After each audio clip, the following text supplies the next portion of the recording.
২০২৬-২৭ অর্থ বছরের বাজেটে সামাজিক নিরাপত্তা খাত, স্বাস্থ্য, শিক্ষা ও প্রাথমিক শিক্ষাসহ একাধিক খাতে সবচেয়ে বেশি বরাদ্দের প্রস্তাব করা হয়েছে।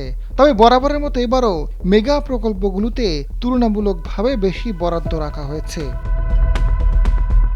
এডিপির বরাদ্দের তথ্য অনুসারে মেগা ১৫টি বৃহৎ প্রকল্পের জন্য মোট ৫৩,৬২২ কোটি টাকা বরাদ্দ দেওয়া হয়েছে, যা এডিপির মোট আকারের প্রায় ১৮%। এর মধ্যে সবচেয়ে বেশি বরাদ্দ দেওয়া হয়েছে রূপপুর পারমাণবিক বিদ্যুৎ কেন্দ্র প্রকল্পে। বরাদ্দের পরিমাণ ১৫,৪৯৯ কোটি টাকা। চলতি অর্থ বছরে প্রকল্পটিতে বরাদ্দ ছিল ১০,০১১ কোটি টাকা। এডিপিতে দ্বিতীয় সর্বোচ্চ ৭,৩৫০ কোটি টাকার বরাদ্দ দেওয়া হয়েছে MRT-১ প্রকল্পে, যা দেশের প্রথম পাতার রেল প্রকল্প।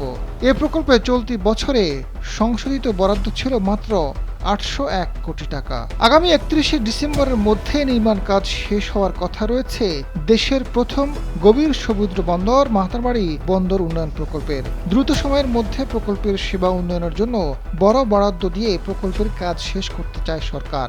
এই বিবেচনায় এডিপিতে তৃতীয় সর্বোচ্চ বরাদ্দ পেয়েছে মাতারবাড়ি বন্দর উন্নয়ন প্রকল্প।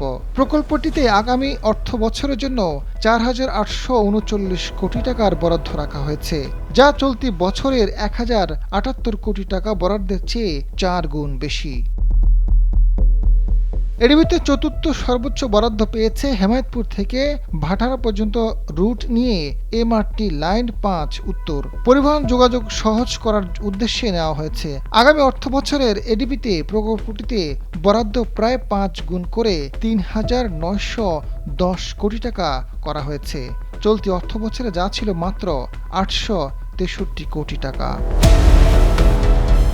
উত্তরা থেকে মতিঝিল দেশের প্রথম metro rail match rapid transit line ৬ নামে প্রকল্পটির কাজ এখনও শেষ হয়নি। মতিঝিল থেকে কমলাপুর পর্যন্ত রেল লাইন সম্প্রসারণের কাজ চলছে। সরকার দ্রুত এই কাজ শেষ করতে চায়। এজন্য আগামী অর্থ বছরে এডিপিতে প্রকল্পটিতে বরাদ্দ দেওয়া হয়েছে ১,৯০০ কোটি টাকা, যা চলতি বছরের সংশোধিত এডিপিতে ছিল ১,০২৩ কোটি টাকা। আজাদ ফারুক, সময়ের আলো।